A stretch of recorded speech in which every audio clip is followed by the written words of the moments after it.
at your friends in the offices? I was answering the call of nature. Okay, thank you very much. You're welcome. Feel free. I'm sure all these honorable members are not going to crucify you, but all what you have to do is to answer questions. Don't act like them, because you know they start by giving us history and backgrounds and everything else. The kids in the kitchen, the cleaners and the bankers and so on and so on. So don't act like them. Just be disciplined.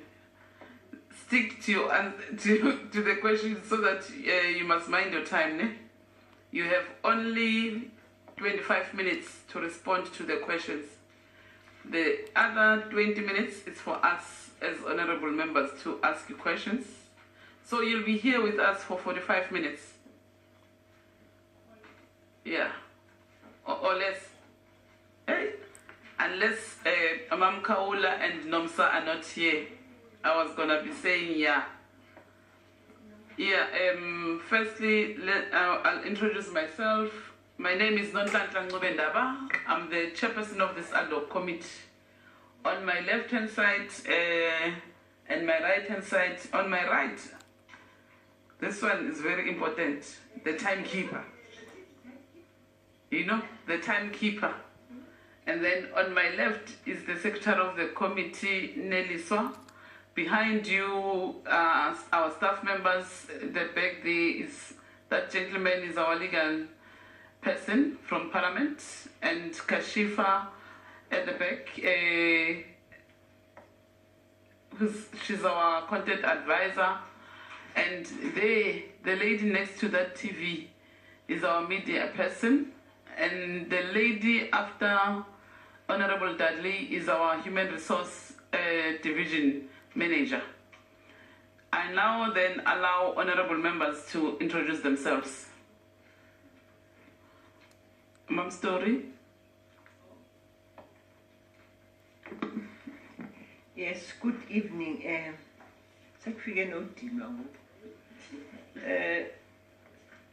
Mr. Daniel Rakolote.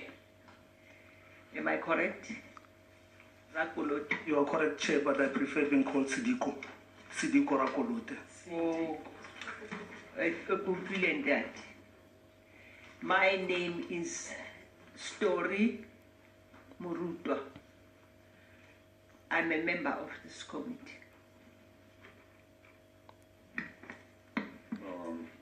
Good afternoon, Dr. Rakolote. My name is Thabo Manyoni. I'm a member of the committee. Dumela, Tate Sediko. Ke Mmemaluleke Joyce Boitumelo, moleloko wa committee. Thank you, Chairperson. Khotso Ntate Sediko Rakolote. My name is Nokoleji Mateke, member of this committee. Siya kubingelela baba uSediko. Igama lami mina ngumakoti Sibongile Khawula Ihlongwa. Ngiyabonga. Oyiphatha le committee. Good afternoon, Mr. Sediko. My name is Pinky Kikana. I'm a member of this committee. Dumela Ra. Lekai? Hey, surprise. Welcome. My name is Terry Stander, and I'm a member of the committee. You must tell him your other name. No problem. Good afternoon, sir. My name is Nomsa Machezi. I'm the member of this committee. I am Momania Juchen, member of this committee. Voicing for me is Francois Daiso, South African Sign Language interpreter. Thank you. Thank you. Oh, what's Good afternoon. I'm Sharon Dudley, also a member of this committee. Thank you very much, honorable members. Tate Sediko, my first question is, tell us about yourself. Who are you, and why do you think you are a suitable candidate to be appointed in this post. Thank you, Chair. Honorable Kakane and Honorable Nakolo, you're making noise. Thank you, Chair. If you can converse. And thanks for the introduction. Allow me, Chair, to... Sorry, Slot. Bengacela ubiza ama-bouncer to bakhiphe emnyango. Yeah, I think yours back on. Allow me, Chair, to respond to the first question by grounding my introduction on three things, if it's correct with you, Chair. Firstly, let me appreciate that this interview happens when this country celebrates 20 years of the Constitution. Secondly, let me appreciate that this interview happens when we are on Human Rights Month. And thirdly, let me appreciate also that this interview happens some days after the International Women's Day. Honorable Chair, our Constitution, in the preamble somewhere there, it talks about believe that South Africa belongs to all of us who live in it. And it's my firm belief that when it talks about that, it talks about women and children, men, including everybody, the lesbians and the gays.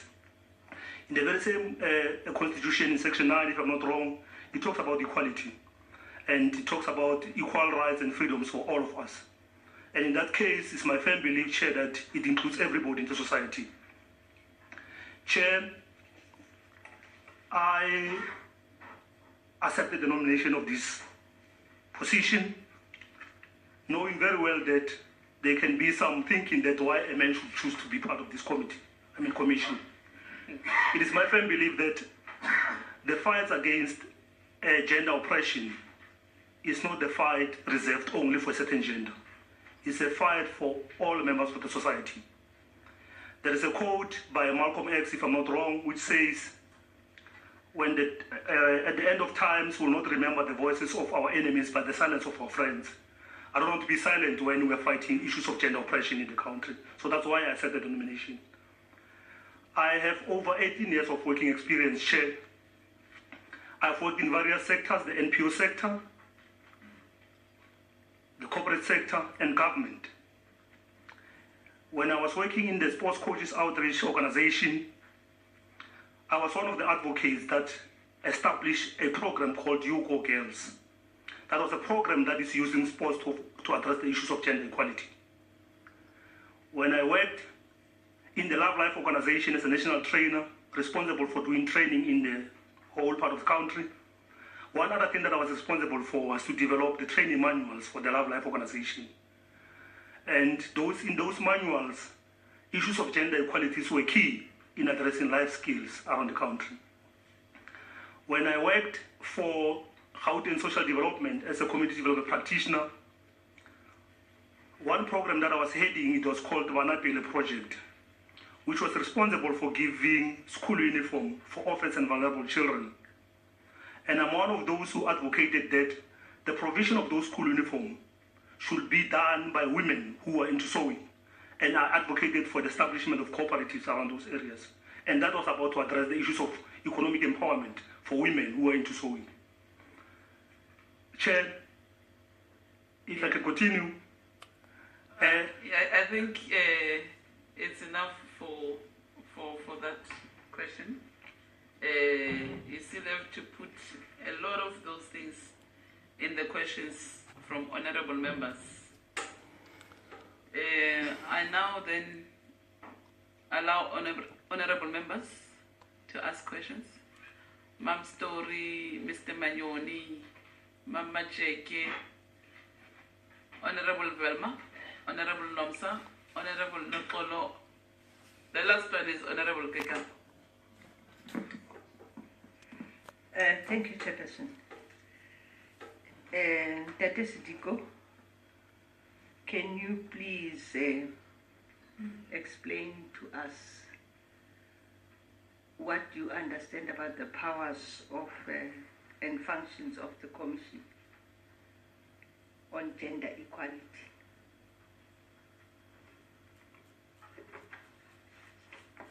Thank you, Chair.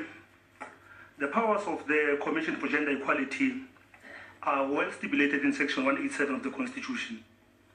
They talk about promote respect on gender equality and other things also monitor, evaluate, and investigate issues of gender equality. But also it also adds on the issues of saying the commission should, when you go to the act also, it talks about commission should also advocate legislation that will address issues of gender equality. Thank you. Thank you very much, Mr. Manyoni. Thank you, Chair. So your introduction makes it clear that you are a gender activist. But let's come to practicalities. You are indicating in your submission that amongst others, the key challenges that our country is facing is the issue of women getting land ownership. As a commissioner, how will you assist in making sure that this challenge is being addressed? Thank you for the question, and thanks for the compliments for saying to me I'm a gender activist. I thank you for that compliment. One thing that we should appreciate as a country is that there are some institutions that have been developed in the country to deal with various issues. There is a Rural and Land Reform Department that is addressing the issues of land. And when you look at the Act on Commission of Gender Equality, Section 11, if I'm not wrong, it talks about collaboration. And if you are a commissioner, you don't have to establish parallelism. You also need to collaborate with existing departments, monitor that everything that they are doing, they've got these issues of gender sensitivity. So if I'm a commissioner, I'll collaborate with the Department of Rural and Land Development in ensuring that when they address the issue of land in the country, women are put on top of the agenda. Thank you, sir.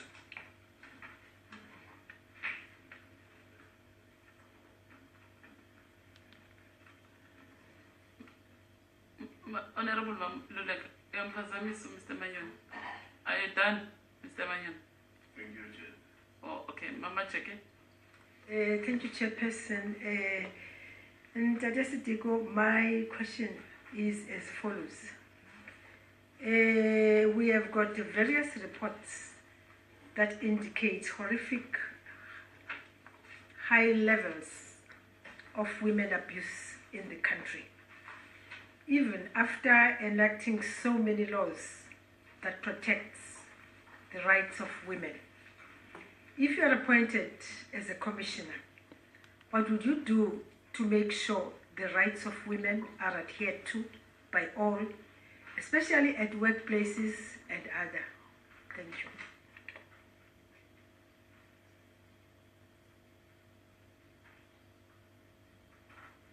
Thank you for the question. I will repeat the answer of saying collaboration is key in everything that you want to achieve to avoid silo operation. But also there is an Employment Equity Commission and the South African Human Rights Commission that deals with those kind of issues. But as for the commissioner, collaboration is key on that. But let's look at various, you said there are various laws that have been enacted to address the issues of the gender-based violence. One thing that you have to look at when you're addressing a policy, there's something called the 5C of policy protocol. You look at the content of that policy, you look at the commitment of the people who are implementing that policy, you look at the capacity of the people who implement that policy, also you look at the coalitions and collaborations when you implement that policy. Enacting a policy on its own does not necessarily translate into the implementation of that policy.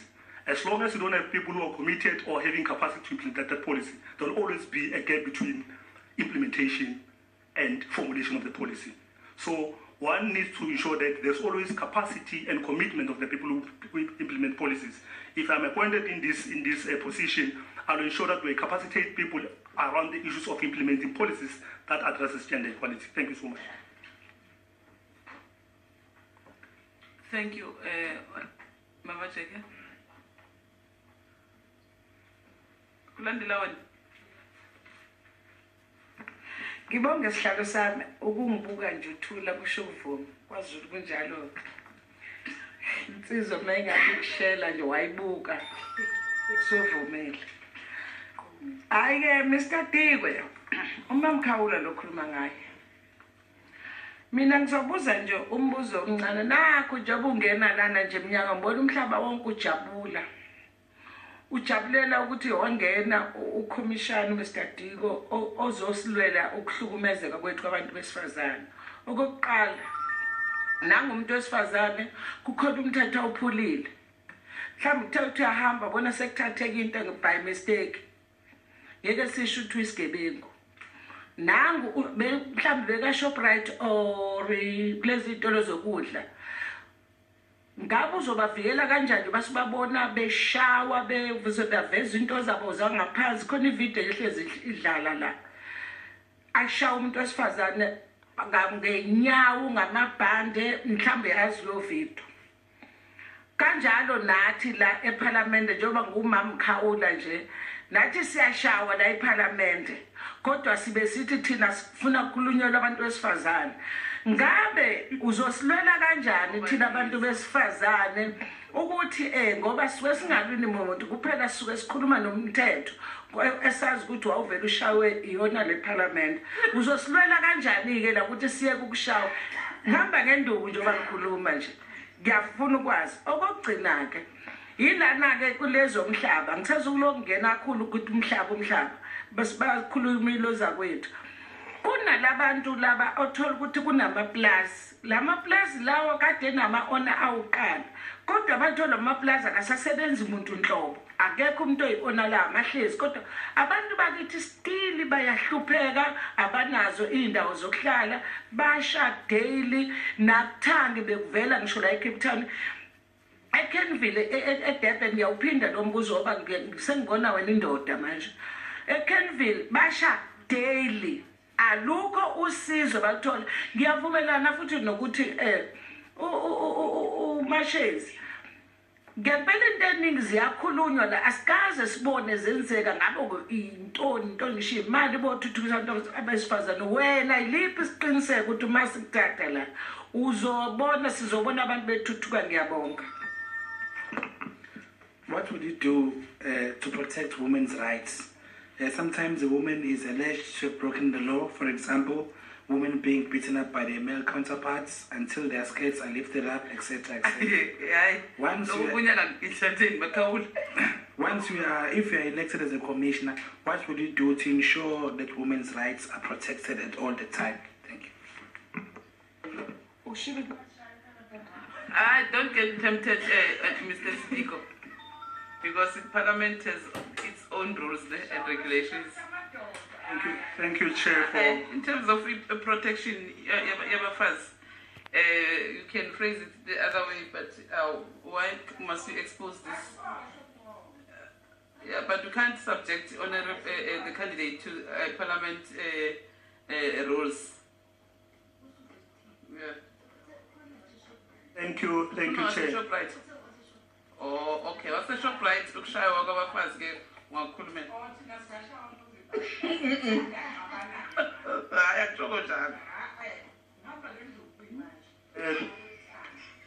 Thank you, Chair, and thanks for the question. We are living in constitutional democracy, which means that the Constitution is the supreme law, and the Constitution promotes the right to dignity. And one cannot break the law to enforce the law. You can't say because somebody has stolen, therefore I must beat this person. That is breaking the law to enforce the law. And in case I get appointed for this position, we need also to work closely with the law enforcement agencies when they are enforcing the law. That every time when they enforce the law, they do that within the parameters of the Constitution. No one has got the right or deserve to be beaten just because he's alleged to be a criminal. So therefore, working closely with law enforcement agencies will be key for the Commission to ensure that even the rights of those who are alleged to be criminals are protected. Thank you. Thank you very much. Honorable Velma. Thank you, Chairperson. Thank you for the candidate for being here. I just need to ask you to briefly explain to me about the gold campaign that you had. Please don't be long. Just briefly explain to me. Secondly, my question is, the marginalized sector, it can be disabled women, it can be the girl child, the lesbian and gay sector, and then also so they are not protected, they are abused, sometimes even killed for various reasons. So if you are appointed on the commission, what more can you do to make sure that this marginalized sector is also protected? Thank you. Thanks for the question. The You Go Girl program or campaign is a sports program that was established to ensure that we recruit more girls to participate in sports. But not only girls participate in sports, but promoting a mixed code type of play. If there's a netball, you mix the boys and the girls to play together. If there's soccer, you mix the boys and the girls to play together. That in that case is to inculcate the spirit of saying we are equal and you can play together. We're using sport as a tool to address gender inequality. On the issue of the second question, allow me to explain that in terms of transformation is two-dimensional. One is on the issues of qualitative and the other part is quantitative. Qualitative, it talks about the numbers. But in terms of qualitative, it talks about addressing capacity building to change the perception. If I get appointed in this position, I'll look on the issues of education to address the issue of capacity building, raising awareness. One thing that one has to look at is that what is the role of the media in addressing the issues of gender equality in the country? Is our public broadcaster playing a role also to raise awarenesses in the country on addressing the issues of gender equality? So if you want to address issues of gender equality, there are so many things that one has to do, but media is key in informing and educating the public. Thank you. Thank you very much. Honorable Nomsa. Thank you, Chair, and also thank you, Sediko Rakolote. Let's say you become a commissioner. You wake up in January and you see the results of matric. You see the results throughout Eastern Cape, KwaZulu-Natal, Limpopo, Mpumalanga, and once again, they have performed very poorly in their matric results. And as you all know that those provinces are captured by SATU. What would you do as a commissioner? How would you propose that CGE engages? Do you think actually that CGE should engage with SATU? And also not only in gender mainstreaming, but mainly to be the enabler of education. Thank you.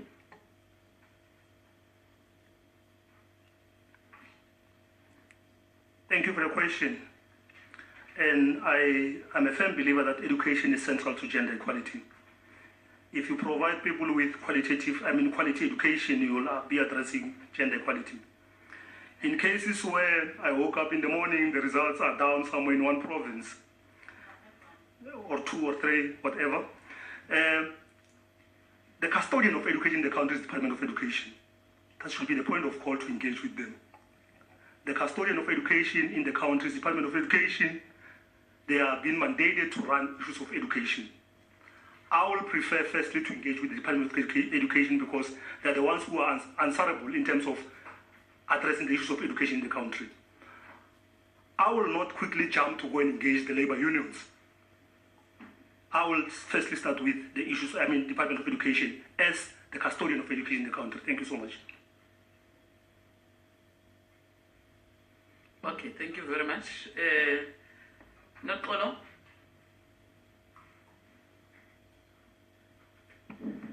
Thank you, Chair. So, you are a very opinionated man and very vocal on Twitter. Now, I just wanted to find out how such a politically aligned man, specifically to the ANC, and which is not a crime. You're allowed to be affiliated to any political party whatsoever. That is not the issue. But your tweets are very much in line with supporting the ANC and specifically against the DA, which is completely your right. However, they also start going down the lines of racial segregation, reducing arguments from very complicated things to black and white, and also promulgating a number of stereotypes. Now, that is absolutely fine, and it's encouraging that South Africans are voicing their opinions. However, in a position such as Commissioner of the Commission for Gender Equality, that position is non-partisan and completely independent, as it is a Chapter 9 institution, and independence is included in the what's this thing called? You want this? The Commission on Gender Equality Act. Independence is, thank you, ma'am. Independence is a non-negotiable. Now, considering your obvious bias, which you're entitled to as an ordinary citizen, you are not entitled to that in terms of exercising your duties as a commissioner. Noting your tweets and noting the mandate of a commissioner on the CGE, there's a definite disconnect. How do you account for that? Thank you for the question, and thanks for appreciating that the Constitution allows for rights of association. Thanks for that. And also, as a professional myself, I'm currently working somewhere. And where I'm working, I'm very much independent into my position, and I'm not influenced by political ideologies. The Commission for Gender Equality has got the act that governs the business of that institution. The Commission for Gender Equality is answerable to the Constitution, which talks about not being biased. Therefore, being appointed a commissioner, I'll abide by those prescriptions. The Commission for Gender Equality Act of 1996 as amended, and also the Constitution of 1996 as amended. Thank you so much. Thank you very much, Mr. Sediko. Honorable Kekan. Thank you, Chair.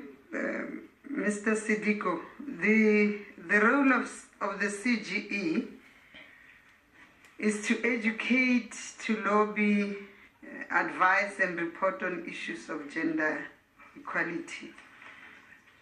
And the fact that the inequality gap in South Africa is widening says that there is a missing link somewhere between policy formulation and implementation.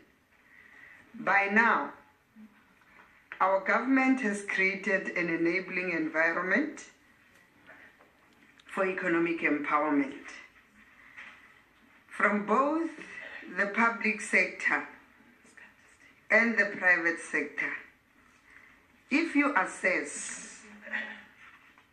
the role of women, they are still in the periphery of the mainstream economy. What will you do to improve this situation as a commissioner? Thanks for the question. Last time when I checked the report from Employment Equity Report, it indicated that in around 5 sectors, agriculture, mining, retail, and construction and financial services, the top management in those sectors are male. In agriculture, if I'm not wrong, they were saying 72.7% of those people in agriculture are males. If one gets appointed into this role, working closely with an Employment Equity Commission will be the first thing. Secondly, my question will be, as lawmakers, are we having any law that penalizes non-compliance to the laws that advances gender equality? One has to advocate for penalties. If people don't comply to the laws of gender equality, one has to advocate for legislation that will penalize non-compliance.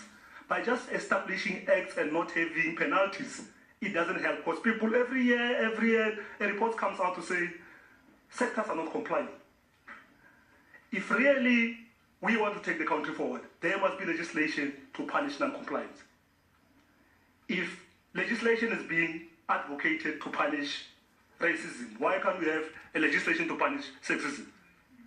And it's for the lawmakers working together with other constitutional bodies to advocate for those laws. If I become a commissioner, I'm one of those people who say, let's advocate for the laws to punish non-compliance into issues of gender equality. Thank you so much.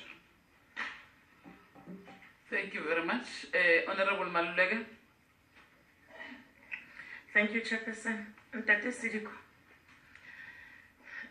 You know, in South Africa, we usually, around December, we have this 16 days of activism against women abuse and children.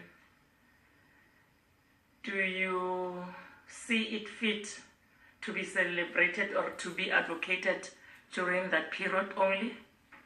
If yes, you can elaborate.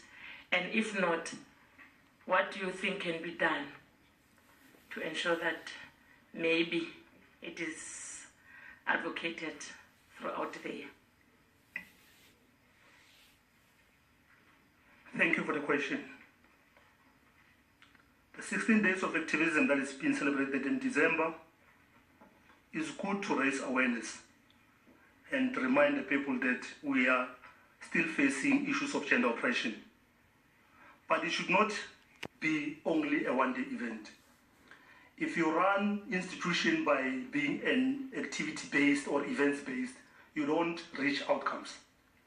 Issues of activism against women and child abuse should be 24 hours, 7 days a week, 365 days a year. We should not just reserve it for December. But you can only do that if the resources are available for us to do the whole year mobilization, raising awareness, capacity building. But in the absence of also of resources, collaborating with other like-minded institutions will assist to raise those kind of awarenesses. I support the 16 days of activism as a platform to raise awarenesses and remind the country that we are still having challenges, but it should not only be around December. Thank you so much. Thank you very much. Honorable Dudley. Okay, Ma'am Story.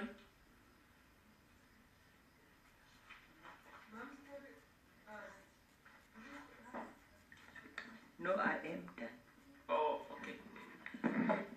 Thank you very much, honorable members. Yeah, you're disciplined. This is our first mail, yeah? Second. Yeah. Thank you very much.